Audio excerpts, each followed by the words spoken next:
c'était gratis. Oui, veuillez nous excuser, Monsieur de Cyrano n'est pas encore là.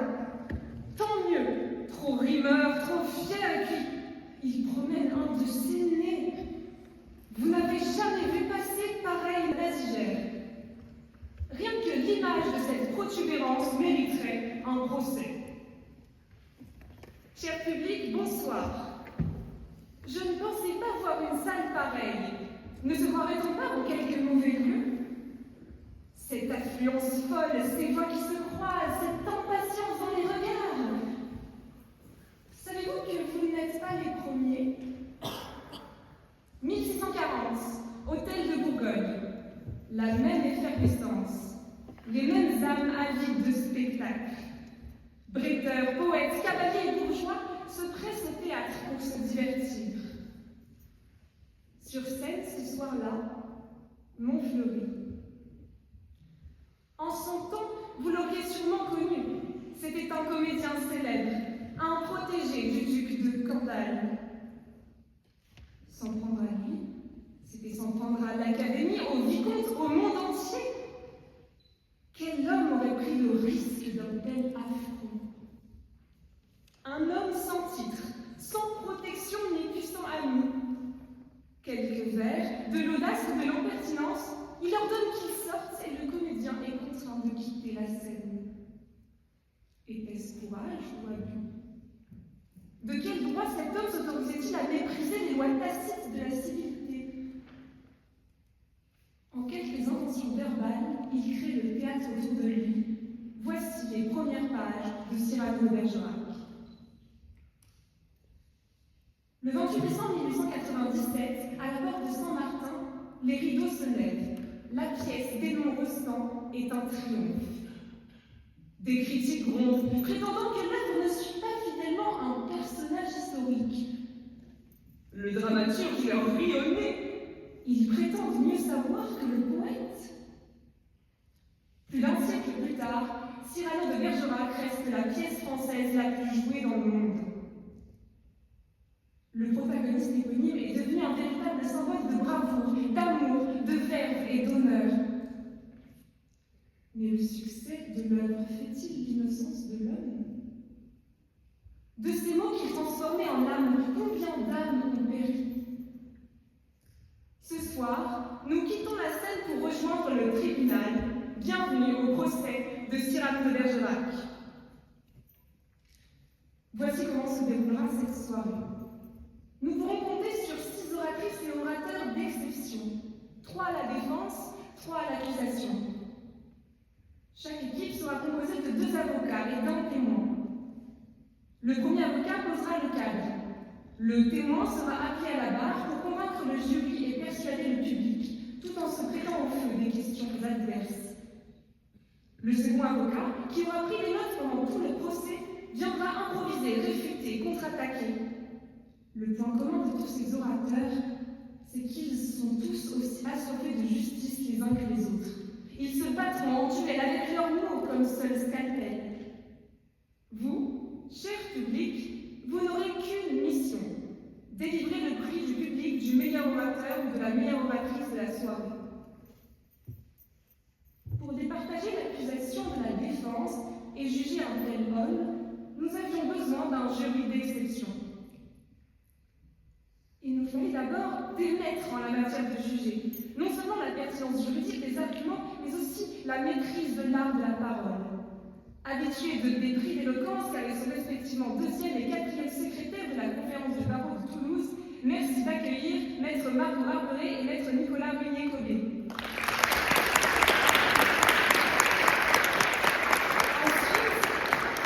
Il nous fallait une véritable spécialiste du verbe, des lumières, des costumes. À la tête de la direction artistique du théâtre du Pavé, elle est également comédienne et metteuse en scène. Si sur la scène son Cupidon est malade, depuis qu'elle a accepté notre invitation, nous lui garantissons la guérison. Merci d'accueillir Lucie Roth. Enfin, nous voulions un maître des arts du spectacle et de la diversité des métiers qu'il recouvre.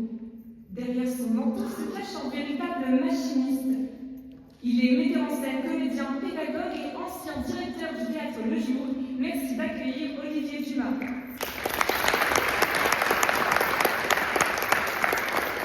Cher public, durant toute la durée de ce procès, nous vous demanderons de respecter quelques règles pratiques.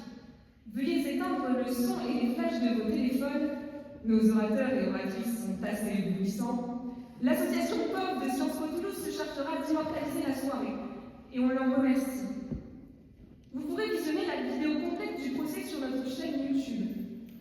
Les micros devant vous ne sont pas éteints par simple précaution, merci de ne pas les manipuler. Monsieur de Cyrano ne m'interrompt toujours pas. Tant mieux, ces verres auraient déjà mis le feu à cette salle. Cher public, chers jurys, chers orateurs, que le procès de Cyrano de Bergerac commence. C'est un peu court, madame. On me désigne sans voir seul à ma gamme. On aurait pu dire, on va dans le ton, c'est vrai.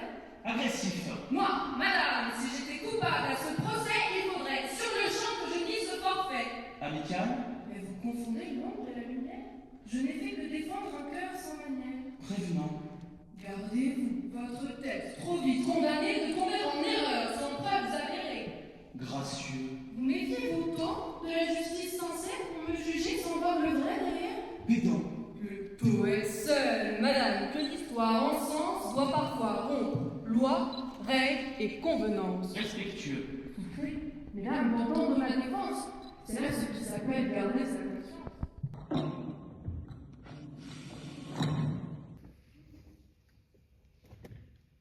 Je viens brandir moi-même mes titres sans faveur, car nul ne fut jamais mon juge ou mon sauveur. Je refuse les égards qu'à genoux on m'en dit, je taille mes exploits dans l'étoffe du génie. Philosophe, physicien, rimeur, bretteur, musicien et voyageur aérien, grand riposteur du tac au tac, amant aussi, pas pour mon bien. Je suis Cyrano, Hercule, Savinien de Bergerac, je suis tout. Vous n'êtes rien. Qu'on dise donc, voici Cyrano, l'irascible, verbe haut, plume ardente et l'âme invincible. Coupable d'avoir trop vécu sans compromis, de défier les rois, les sots et leurs amis. Coupable, oh, crime noir, d'avoir tué sans remords pour défendre un ami sur qui s'acharnait le sort. D'avoir, de ma rapière aussi une centaine de cœurs, pas pour sauver ma vie, simplement mon honneur. Coupable, sans doute, de trop de duels sans cause, d'avoir pour un regard saigné sous chaque clause. Pour un mot de travers, j'ai tiré sans répit, j'ai cloué bien des bêtes au mur de leur dépit. J'ai déjà, par pur goût du verre et par soif de combat, troué sans poitrine dans un grand entrechat. Coupable d'usurper aux ombres leur destin, d'avoir pris pour masse un nom qui n'est pas mien. Imposture. Vous criez imposture, mais l'amour est mystère, et souvent le costume est plus vrai que la chair. Contrefaçon d'âme, usurpation de nom, c'est que mon cœur brûlait. Celui de Roxane disait non. J'aimais, mais sans histoire. Alors j'ai déguisé le feu de mon désir dans le feu d'un baiser. Quand Christian bégayait, moi je soufflais des roses. Mon verbe avait fleuri ses amoureuses proses. Coupable d'avoir tué l'auteur de ces lettres, d'avoir joué le spectre aux dépens du paraître. Coupable, en un mot, d'être libre et sans détour, d'avoir vécu debout jusqu'au dernier séjour. Que faudrait-il faire? Taire mes offenses, nier mes audaces, cacher mes baisers volés, mes fausses traces, renier les duels, effacer les menaces? Non, merci. Qu'on me juge à loisir, je répondrai sans tâche, fier jusqu'au dernier souffle, je garde mon panache.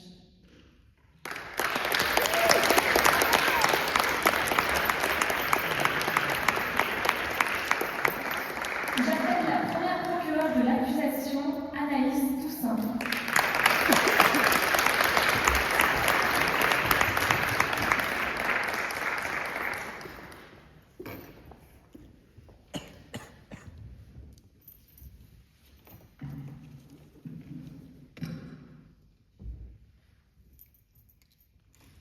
Tuer par fierté ou tuer pour se protéger? Voilà la question que devrait se poser ce tribunal au moment de juger les faits. Homme fortuné, il est accusé d'atteinte à l'intégrité physique et psychique, mise en danger de la vie d'autrui, trouble à l'ordre public, abus de confiance. Et comme si cela ne suffisait pas, le bretteur impitoyable s'amuse à usurper l'identité de l'ennemi. Cyrano le jour, poète déguisé en Christian la nuit. Pourtant, savoir distinguer sa vie de celle des autres est un principe élémentaire que Cyrano n'a visiblement pas compris. Une usurpation n'est pas une option pour un homme possédant une plume d'exception. Ses qualités rédactionnelles n'ont aucune place ici. Peu importe l'humanité qu'il a exprimée face à Roxane, l'accusé nous a témoigné son manque de considération pour ses pairs. Le fantasme d'une vie volée avec un amour imaginé, un néant à combler, un besoin viscéral de tuer pour se cacher. Oui, mesdames et messieurs le jury, Cyrano ne pratique pas l'épée pour son simple plaisir. C'est une nécessité. Il joue comme s'il maîtrisait les cartes et que la forteresse de ses adversaires allait s'effondrer. Son impétuosité associée à son égo surdimensionné sont néfastes pour la société.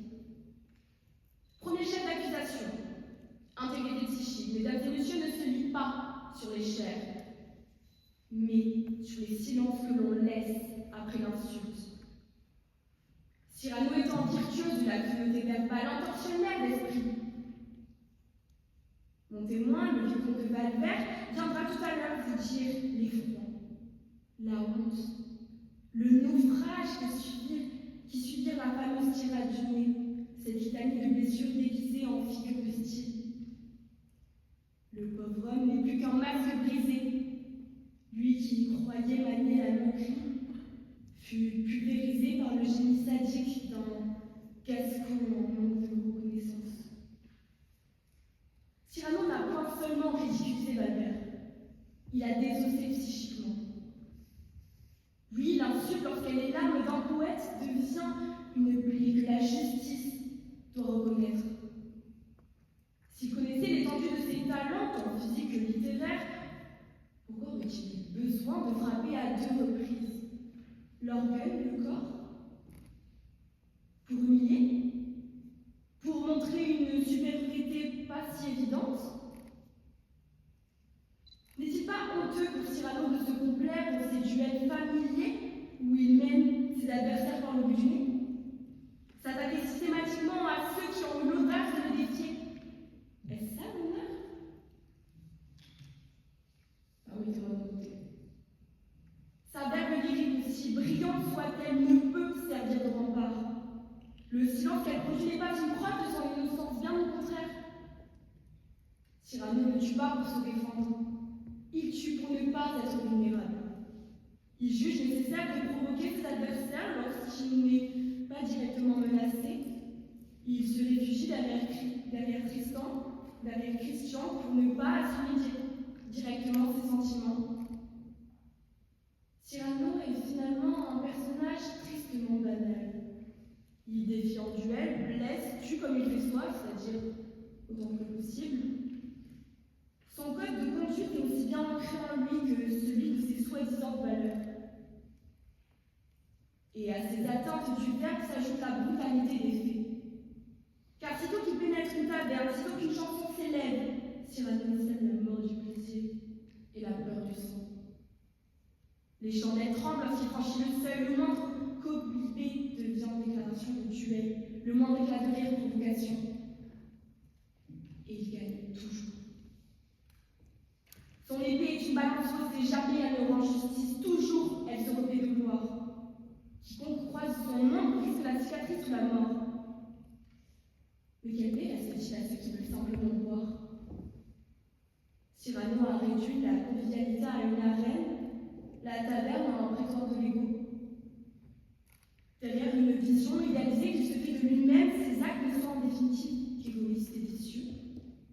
Il souhaite se mettre en valeur en tournant en ridicule ce qui l'entoure. Oui, mesdames et messieurs les jurés, il faut nommer les choses. Cyrano de Bergerac est en trouble à l'ordre public. Il est par naissance un récidiviste de l'excès qui n'a jamais pu être arrêté. C'est la raison pour laquelle je demande une peine additable. La perpétuité est un répit à nos existences, une moindre consolation pour notre témoin qui mérite réparation, et pour toutes ces vies que Cyrano a prises avec lui. Il ne peut ni se taire ni s'assagir, car il ne vit que pour l'éclat qu'il produit. Chasser la provocation, c'est comme lui ôter l'air qu'il respire. Cyrano récidivera. Il récidive déjà, à chaque mot, à chaque geste, à chaque excès de panache. Même l'amour ne l'a pas calmé. Il a même armé de plus belle. Et c'est parce qu'il en est fier qu'il est irrécupérable.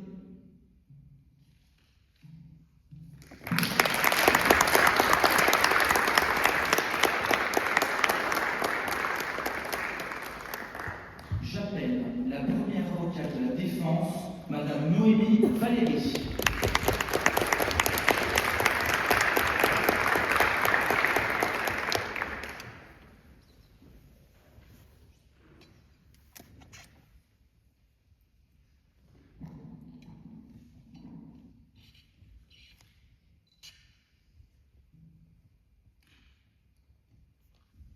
Je flaire un parfum bien accusateur ce soir.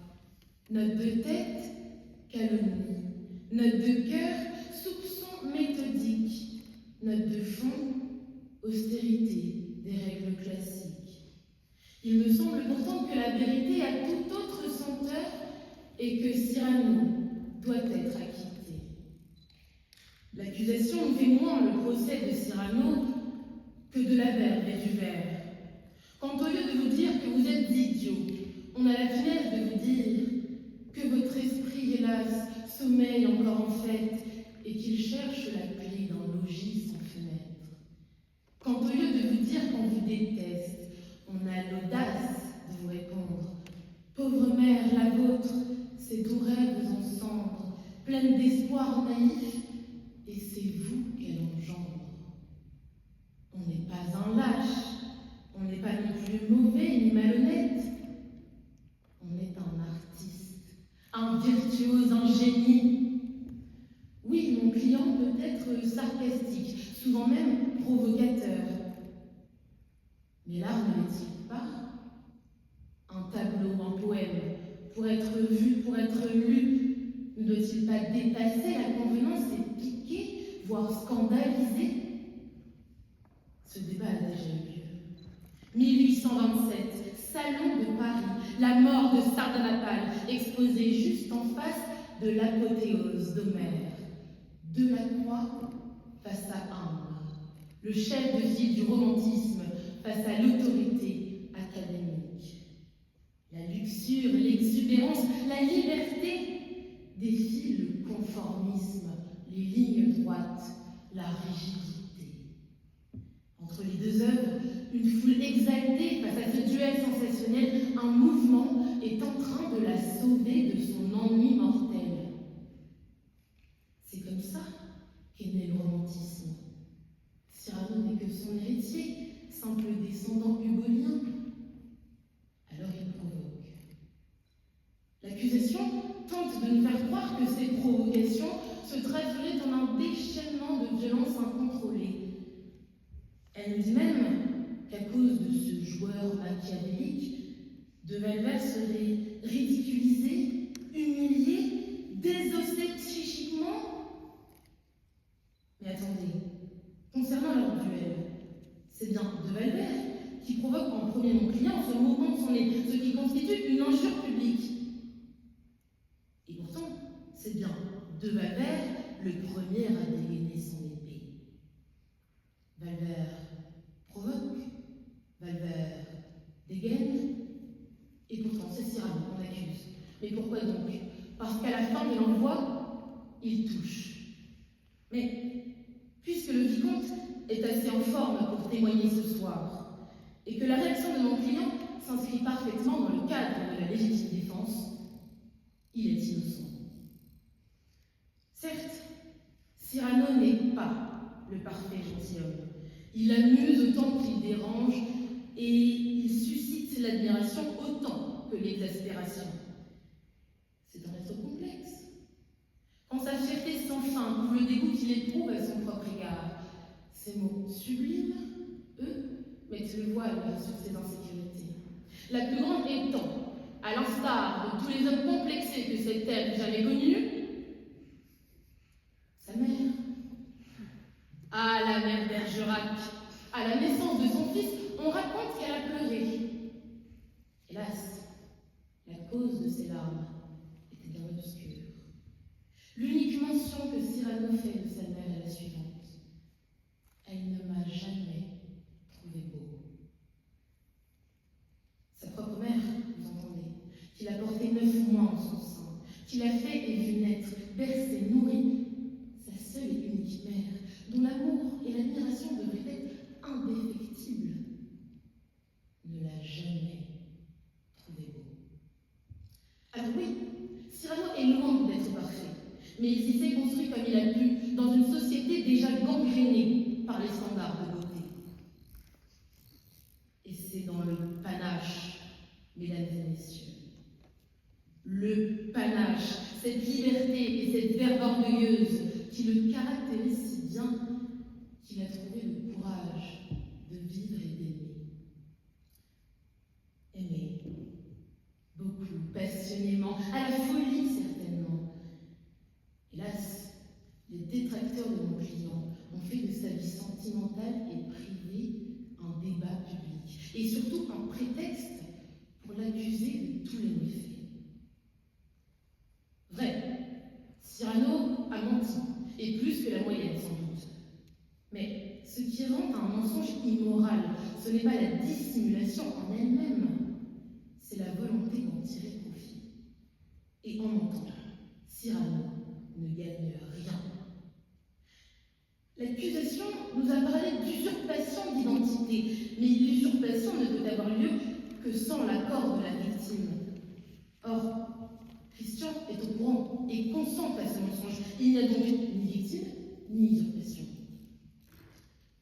Par ailleurs, manipuler suppose une volonté de nuire ou de dominer. D'abord, mon client n'a forcé personne. Ensuite, il n'a jamais eu l'intention de porter atteinte à qui que ce soit, puisqu'il pensait par sa démarche rendre service à Christian en lui prêtant sa poésie et rendre service à Roxane en lui offrant l'homme de ses rêves. Ce procès n'est pas celui d'un manipulateur, c'est celui d'un homme qui aima beaucoup et se tut trop longtemps. Ce procès n'est pas celui d'un crime, d'une faute, c'est celui d'une tragédie. Enfin, Cyrano est un héros qui, avec honneur, a combattu 100 hommes dans le seul et unique but de sauver son ami Linière. Héros de guerre qui, lors du siège d'Arras, à lui seul remonte perpétuellement le moral des cadets, galvanise les troupes par son humour et son courage. Évidemment, la justice doit rester aveugle au mérite. On n'est pas innocent parce qu'on est un héros, mais on ne devient pas coupable parce qu'on a du panache. Défendre Cyrano est mon droit. L'acquitter, si vous estimez la preuve insuffisante, sera votre justice. La vérité, c'est que Cyrano est une œuvre si gigantesque qu'elle échappe aux petites vues. La vérité, c'est que jusqu'à son dernier souffle, alors qu'il n'avait plus rien à défendre, plus rien à gagner, il n'emportait qu'une seule chose avec lui. Non pas une victoire, non pas un amour, mais son panache.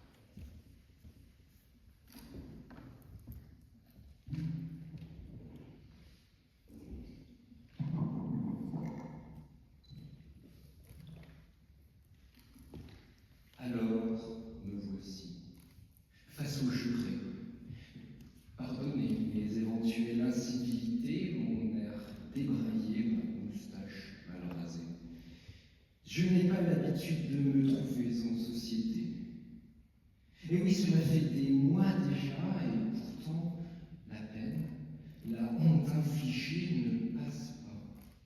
Tout remonte constamment à moi. L'origine de mon mal, c'est simple. Il est là, Madame la Présidente, Cyrano Savinien, Hercule de Bergerac et sa fierté déplacée. Vous l'avez entendu encore une fois lorsqu'il se présentait, accusé des maux qui lui sont reprochés, d'être un trouble à l'ordre public, un danger. Il ne s'empêche de fanfaronner. Son égo est tel qu'à la cour, on accuse ce dernier d'être plus étendu encore que sa natale Gascogne.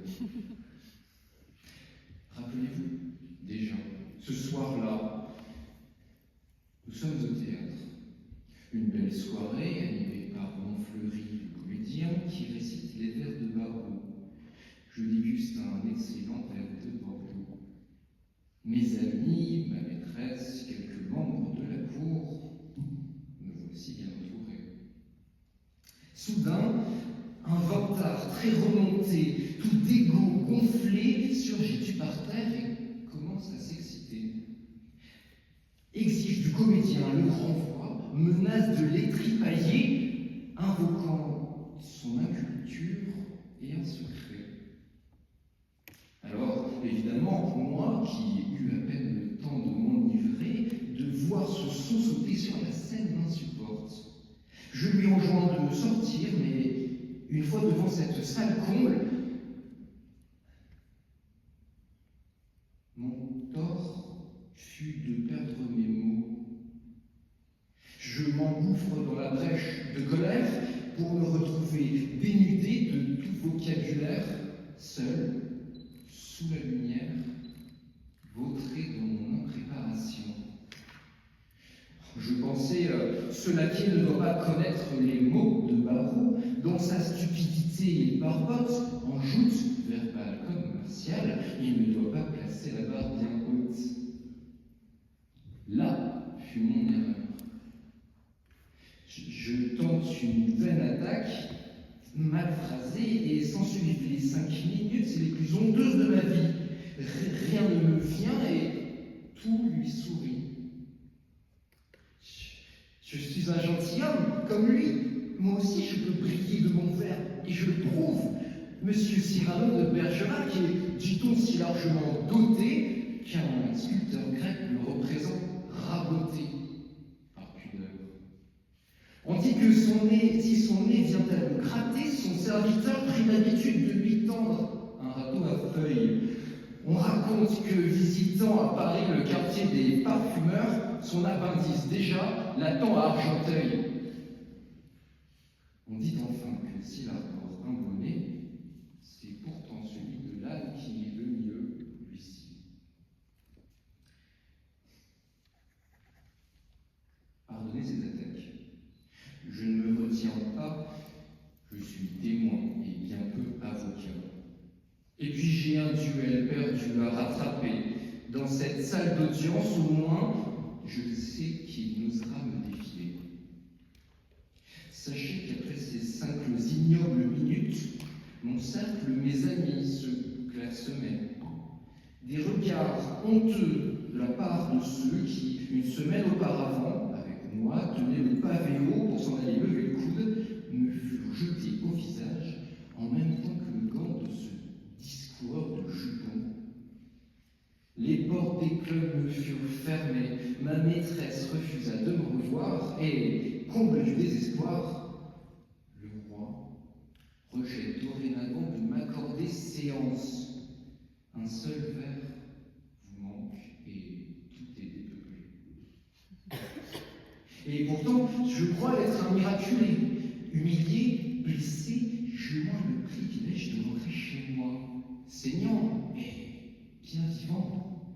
Qu'en est-il de tous ces autres adversaires, ces combats dont il est si fier, dont la cour entière entend le récit plus régulièrement que celui de ses prières?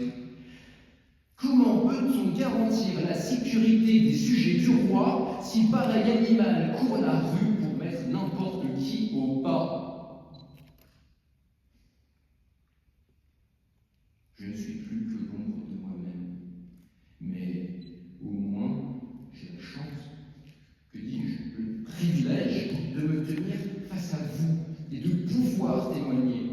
m'en tire à bon compte, car nombreux sont les malheureux passant par là et ne sachant réprimer un rictus, une remarque. Oh, déplacée, sûrement, mais pas bien méchante, et qui finirent le corps couvert de plaies, l'ultime souvenir de cette épée qui colporte la peste ou le choléra dont il doit manquer de temps pour la nettoyer entre deux combats.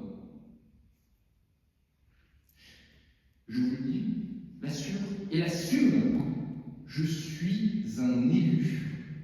Un des rares qui, croisant le fer avec cet homme brut de nez en cap, m'en sort seulement à vie handicapé et pour toujours humilié.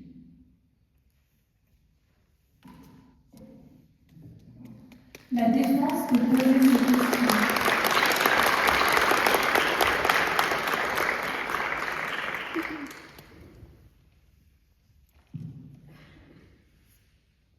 Monsieur le vicomte de Valbert, j'ai une question pour vous. Puisque vous êtes le premier à dégainer votre épée contre Cyrano, n'est-ce pas vous le trouble à l'ordre public? Voyez-vous, en arrivant sur scène, je ne regarde pas mon adversaire. Et soudainement, je comprends. Ce nez, cette posture, c'est Cyrano de Bergerac. Alors sa réputation me précède et je pense que j'ai plus voulu me défendre que l'attaquer. Dernière question. Est-ce que la honte que vous avez d'avoir perdu le duel contre Cyrano que vous avez provoqué fait de lui un criminel qui mérite d'être enfermé à perpétuité? Je pense que vous vous concentrez sur trop peu. Cet épisode est marquant, mais il le fait ainsi chaque jour de sa vie. Merci. J'appelle la témoin de la défense, Roxane.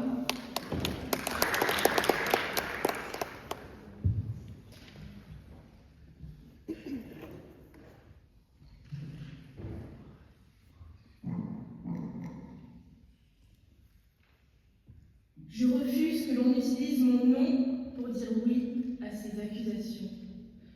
Vous dites que j'aurais été trompée, que j'aurais été blessée, que dès lors je serais la victime de Cyrano. Ce soir, je ne me présente pas en victime. Si je me tiens à la barre, ce n'est pas pour me plaindre, c'est pour reprendre une parole que l'on a trop vite confisquée. Pour tout vous dire, je ne m'attendais pas à grand-chose de ce procès. Évidemment, je ne m'attendais pas à ce que l'accusation idolâtre Cyrano. Mais j'espérais au moins que vous trouveriez les mots justes. Or, ce que j'ai entendu, ce ne sont pas des mots justes, ce sont des calomnies. On a parlé de violence là où il y avait de l'honneur, de manipulation là où il y avait du renoncement. Et on a confondu l'éclat du panache avec une faute morale. Alors, puisque vous n'avez pas su dire qui était Cyrano, permettez-moi de vous le présenter. D'abord, je ne dirais pas que parfois Cyrano ait usé de la violence. Ce serait faux, et je ne suis pas ici pour travestir la vérité. Or, la violence chez lui a jamais été ni aveugle ni lâche. Lors du duel avec Valbert, certes, il a combattu, mais il n'a jamais ni dégainé l'épée le premier, ni frappé le premier. D'ailleurs, lorsque l'esprit pouvait suffire, il a toujours préféré à la force, parce qu'il a fait un choix très tôt. Comme il ne pouvait s'élever par sa beauté, il s'est élevé par sa hauteur morale. Et ce fut lui certainement le premier et le dernier à protéger ma liberté. À une époque où nous, les femmes, nous étions toujours des objets constamment réifiés, toujours sous l'autorité de notre père ou de notre mari, lui fut le premier à protéger ma liberté. Alors, lorsque De Guiche, fort de son pouvoir et de son rang, voulut s'imposer à moi malgré mon refus, il est intervenu. Parce qu'il a su que ce n'était pas un élan du cœur, mais une atteinte à mon consentement. Il a retardé une venue que je ne souhaitais pas, détourner une présence qui m'était imposée,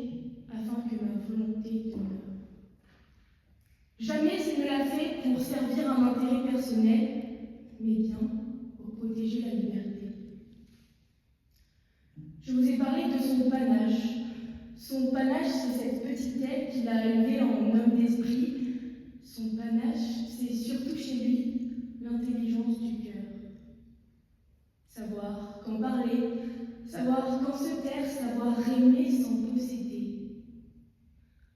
Peut-être m'a-t-il menti, mais au final, il m'a fait la plus belle offrande. Il m'a donné l'amour. Si mes sentiments sont nés de paroles sincères, en quoi étais-je trompée?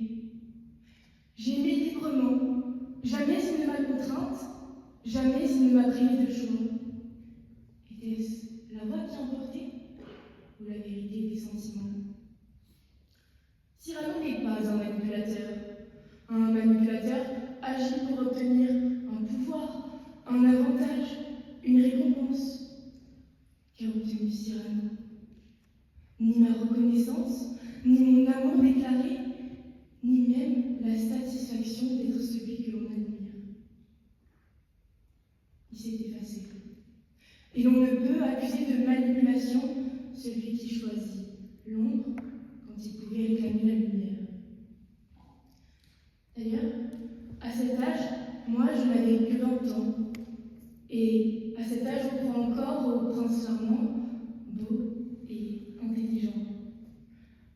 Même le jour où j'ai appris, ai-je vraiment été étonnée? La douleur était moins celle de la trahison que celle d'être resté trop longtemps dans le déni. D'ailleurs, les lettres ne pouvaient pas être celles de Christian. Elles ne pouvaient pas venir de lui. Lui, il aurait pu me l'avouer, il aurait pu me dévoiler la vérité, mais il ne l'a jamais fait. Je ne l'incrimine pas, je ne lui en veux pas, parce que peut-être qu'à moi aussi, ça m'allait bien de me dire que Christian était la beauté, quand Cyrano était l'esprit. Ce soir, ce n'est pas de crime dont est accusé Cyrano, mais bien d'un art de vivre. Il n'est pas jugé pour des actes, mais pour sa personnalité. Car Cyrano, vous le savez comme moi, c'est le panache. Et le panache, c'est ce qui s'ajoute au courage. C'est la capacité de plaisanter quand on pourrait frapper, de sourire quand on pourrait se plaindre, et de se taire quand on pourrait se justifier. Cyrano n'a jamais cherché à être un héros. Il a cherché à rester digne. Et c'est pourquoi, jusqu'à son dernier souffle, alors qu'il n'avait plus rien à défendre, plus rien à gagner, il n'a emporté qu'une seule chose avec lui. Non pas un amour, non pas une victoire, mais son panache.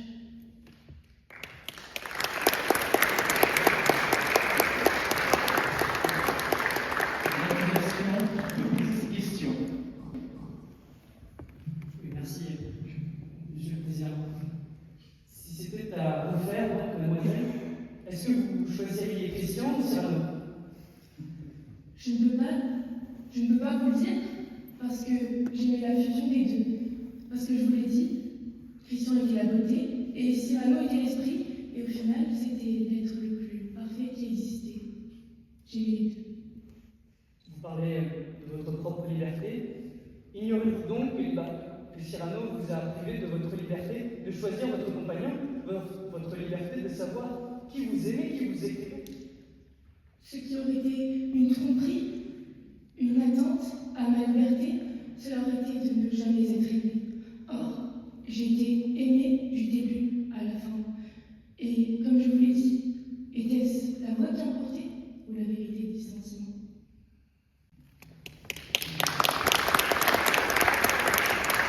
J'appelle le second procureur de l'accusation, Paul Paspito.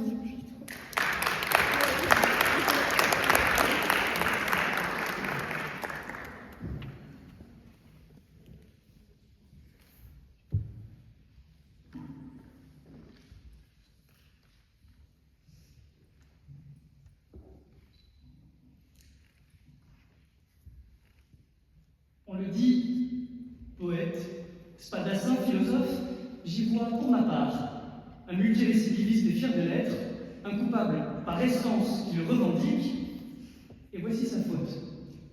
Sous prétexte de noblesse, il y a l'arrogance d'un homme qui a cru que le monde lui devait l'héroïsme uniquement parce qu'il savait le décrire.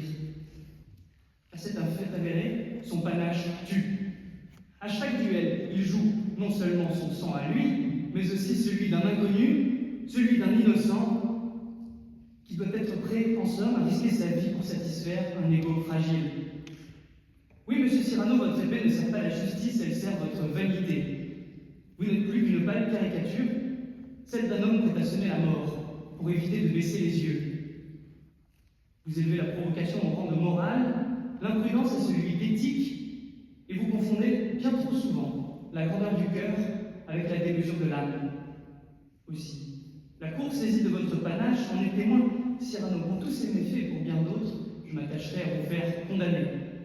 Non par les hommes qui sont bien trop ternes pour cela, non, par Thémis elle-même, qui ne supporte pas d'être de la sorte défiée. Mesdames et messieurs du tribunal, nous avons entendu les mêmes plaidoiries, les mêmes témoignages, et d'abord, quel malheur que la défense d'un tel épéiste soit autant adepte des coups d'épée dans l'eau. Je pourrais passer les 4 prochaines minutes à vous lister, à vous décrire toutes les raisons qui font de Cyrano un coupable idéal. Je crois que c'est son avocate qui vous a bien mieux convaincu de la chose que moi. Elle vous apporte des couleurs les plus vives, absolument tous les crimes de Cyrano, tous ses méfaits. Sous les grandes phrases entrées où elle nous parlait de panache, de grandeur d'âme. Dans le fond, que nous a-t-elle dit? D'abord, nous avons eu droit à un magnifique cours sur la programmation des musées, un magnifique cours d'histoire de l'art, mais quel rapport avec notre assassin maître?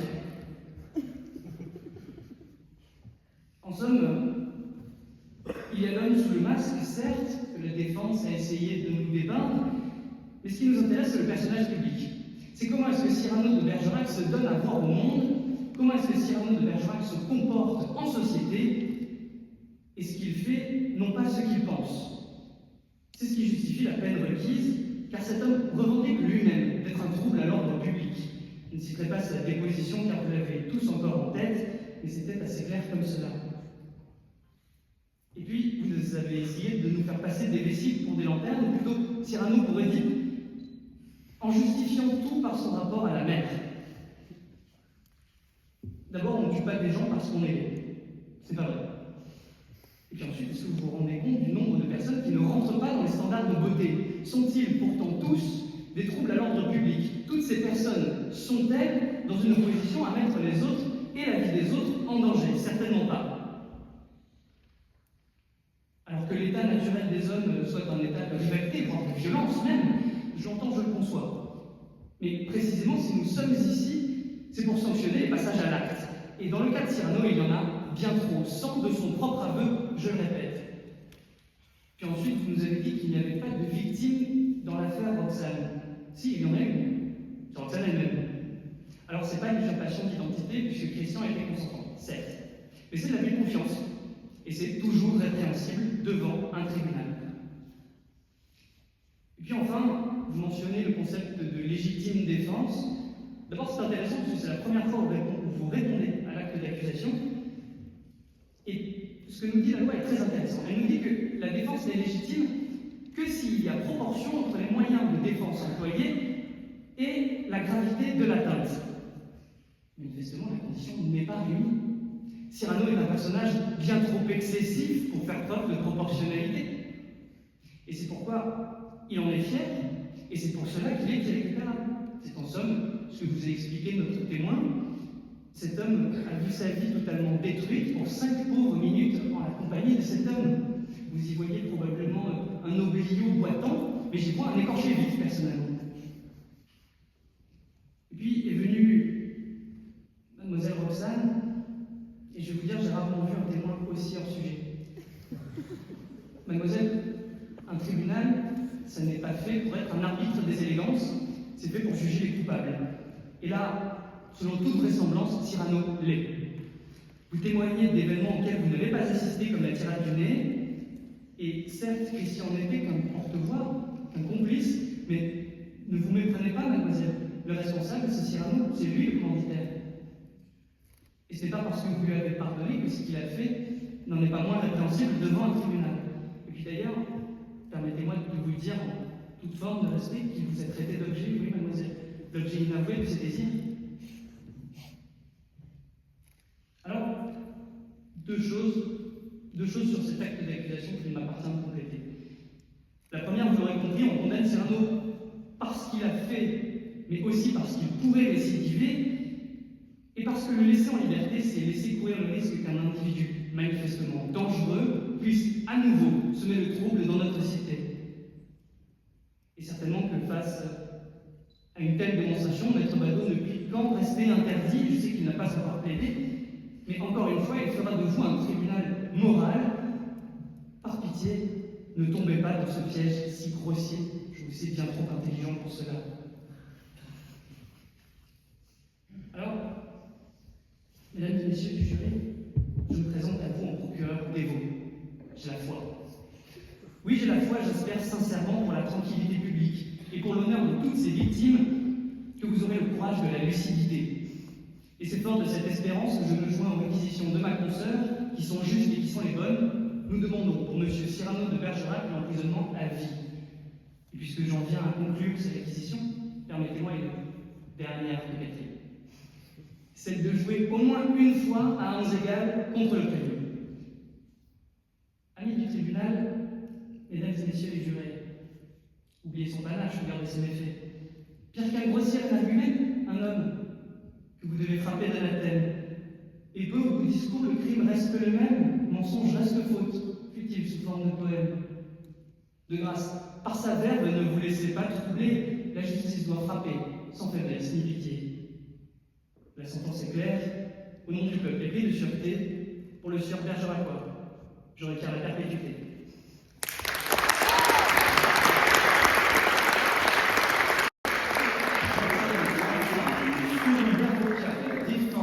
Monsieur Yuri Badeau.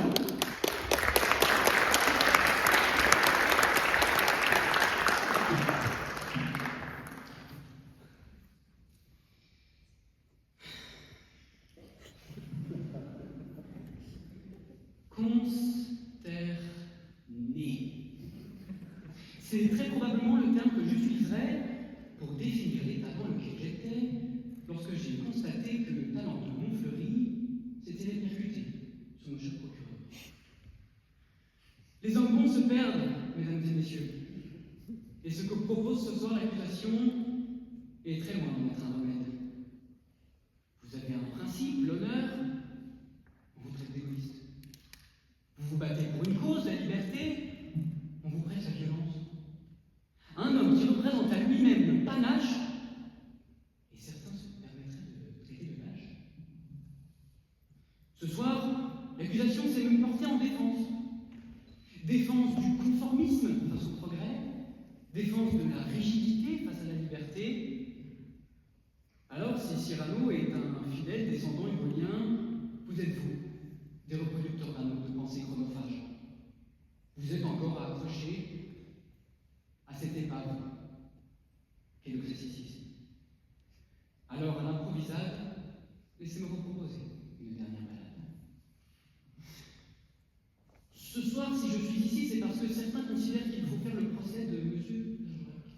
Mais qu'a-t-il fait? De répréhensible par la loi, j'entends.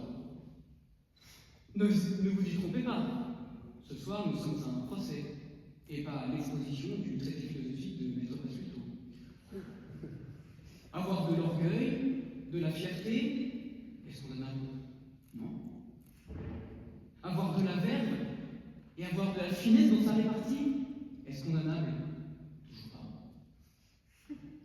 Alors, je cherche, j'écoute, mais rien. Vous dites qu'il tue par fierté, vous dites même qu'il utilise son épée pour faire l'injustice. Considérez-vous juste qu'un homme, parce qu'il écrive une musique sur le comte de Guiche qui lui déplaît, ne puisse rentrer chez lui parce que 100 hommes sont prêts à le tuer? N'est-ce donc pas là la justice que défend M. Bergerac, en allant affronter ces 100 hommes, en défendant son ami et par la même occasion la liberté d'expression? Si c'est une liberté d'expression du XVIIe siècle que vous défendez, celle où les femmes n'ont pas le choix de leur mari, soit. Sur Roxane, vous dites qu'elle a été la première victime. Mais maître Pasquito, vous n'écoutez pas les femmes, vous parlez à leur place. Pour ce qui est de Christian, j'entends parler d'usurpation, mais le principe même de l'usurpation, c'est bien que l'identité soit prise d'un individu qui ne donne pas son consentement explicite. Et c'est bien ce que fait. Et c'est bien ce que fait Christian. Il le fait. Il donne son accord à Cyrano de Bergerac. Pour ce qui est du comte de Valvert, bon. Vous savez, ce n'est pas que la vie du vicomte ne m'intéresse pas, mais si vous pouvez s'intéresser au sujet qui est posé, pour celle de M. Bergerac, il y a un manque cruel d'objectivité. Vous êtes vicomte et vous nous dites que vous n'aimez pas la vie en société, alors que vous vous pavaniez pour aller lancer ce trait à M. de Bergerac. Alors, je vais vous faire une confidence, oui, monsieur le vicomte, je reconnais votre blessure. Celle de votre ego, face à un homme qui s'est aligné 3 mots. J'entends parler que la légitime défense n'est pas proportionnée. Valvert dégaine, attaque mon client, qui répond avec justement son épée. C'est proportionné. Et après que le vicomte fut désarmé, qui rattaque M. de Bergerac dans le dos? C'est vous. C'est vous qui le rattaquez. Dans le dos. Comme quoi, si la forme du témoignage a été d'un valet, le témoin, lui, est un laquais.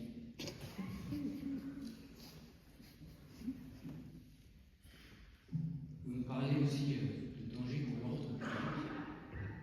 J'en ai des petits bruissements, là, actuellement, au XVIIe siècle, où tout le monde s'est détué. Tout le temps, M. de Bergerac ne fait que reproduire les habitus de son époque. Vous nous parlez de centaines de duels, où le sang coule. Lesquels? Citez-les. Les lieux? Rien. Sinon ça vient. Enfin, à dire qu'il pratique la violence par envie, vous semblez oublier une chose. C'est bien lui qui, au siège d'Arras, motive ses propos. C'est bien lui qui, au siège d'Arras, fait tenir les Gascons face aux Espagnols. Alors, reprenons un peu la logique de l'accusation. Ne nous concentrons pas sur les faits juridiquement condamnables, mais sur la morale. Qu'aurions-nous dit à M. Bergerac s'il ne s'était pas battu contre ces Espagnols? S'il n'avait pas fait usage de sa violence? On l'aurait traité de traître, de déserteur. Chacun ses choix. Alors ce soir, avec ce que vous avez entrepris, je crains que vous n'ayez que peu de lettres d'esprit. De l'esprit, en attaquant cet homme d'honneur, vous n'en eûtes jamais un atome. Et de lettres, vous n'avez que les 3 qui font le morceau. Cyrano n'est en aucun cas coupable de ce dont on l'accable. Agressif, en criant les barbares par malveillance, mais bien parce que l'art est une forme de résistance. Empathique? Oh non. Chère jury, ne vous y trompez pas. Ce soir, l'accusation ne l'est pas. Une enfance normale, Cyrano n'a pas connu ça. Sa mère, censée le trouver plus beau que tous, ne lui a pas fait cette grâce. Alors, quand il comprend ça par du panache, vous l'attaquez? Que c'est lâche. Censé? Certainement pas. On n'envoie pas en prison un orgueilleux qui n'a commis aucun crime. Je ne pensais pas avoir à vous le rappeler, mais les procureurs prêtent serment de probité, et ce soir, votre serment, vous l'avez brisé. Et même si vous attaquez Cyrano, pour des faits qui ne sont pas condamnables, en proférant des mensonges parsemés de semi-vérités facilement contestables, il y a une chose que vous ne prendrez jamais, car jusqu'à son dernier souffle, alors qu'il n'avait plus rien à défendre, plus rien à gagner, il n'emportait qu'une seule chose avec lui. Non pas une victoire, non pas un amour, mais son panache.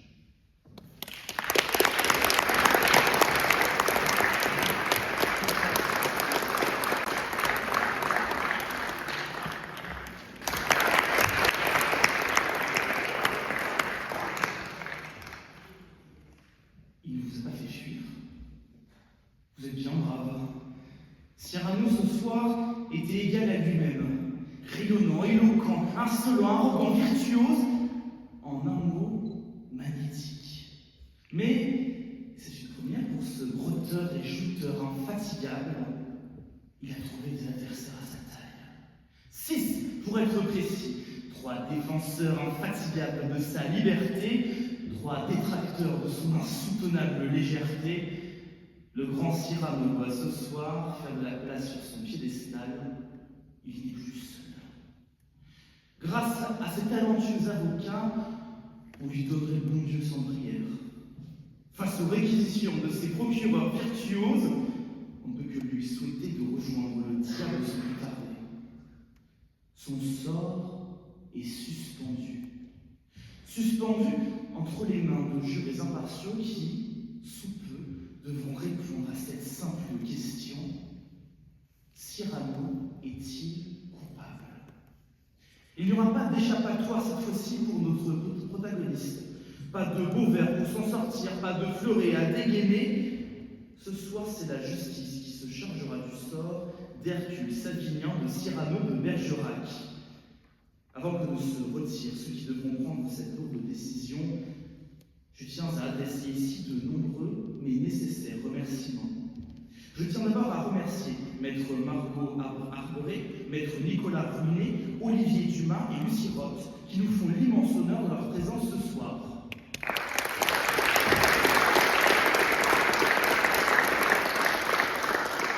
Je remercie l'ensemble des orateurs qui nous ont fait vibrer ce soir. Anaïs Toussaint, Noémie Vallée, Rebecca Nivelle, Alex, Axel, Rouvière de la Fosse, Paul Pasquito, Julie Badeau et évidemment Cyrano de Bergerac, alias Marco Galli. Je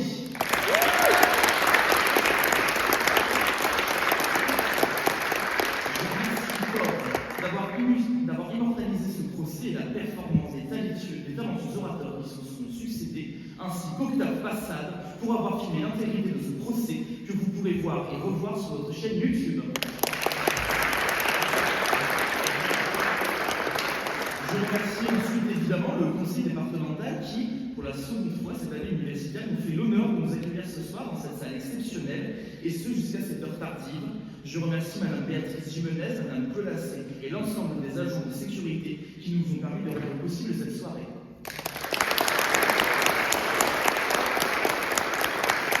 Et enfin, je vous remercie, vous, cher public. Vous avez accepté de nous rejoindre ce soir, à la veille des vacances, alors même que sont tombés, qu'étaient censés tomber nos résultats de partiels.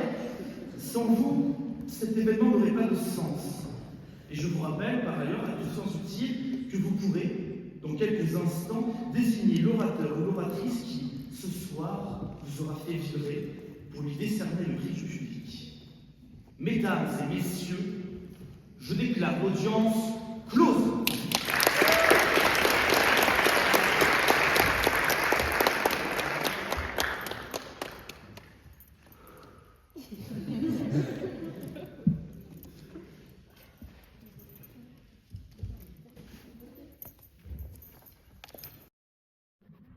Merci à toutes et à tous. Alors, on va procéder aux annonces des résultats. Alors, je vais laisser les jurés annoncer l'équipe gagnante, puis le prix du meilleur orateur ou de la meilleure oratrice de la soirée, et enfin le prix du public.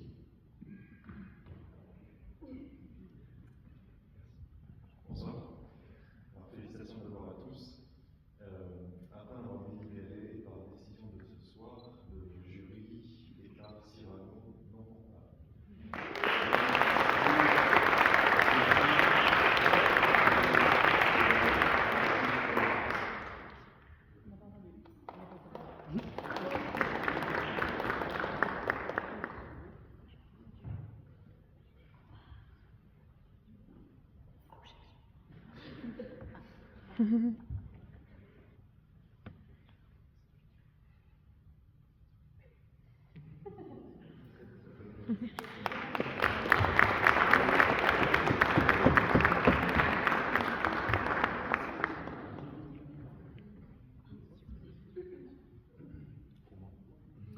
C'est à moi. Alors, le moment de décerner le prix du meilleur orateur, il s'agit de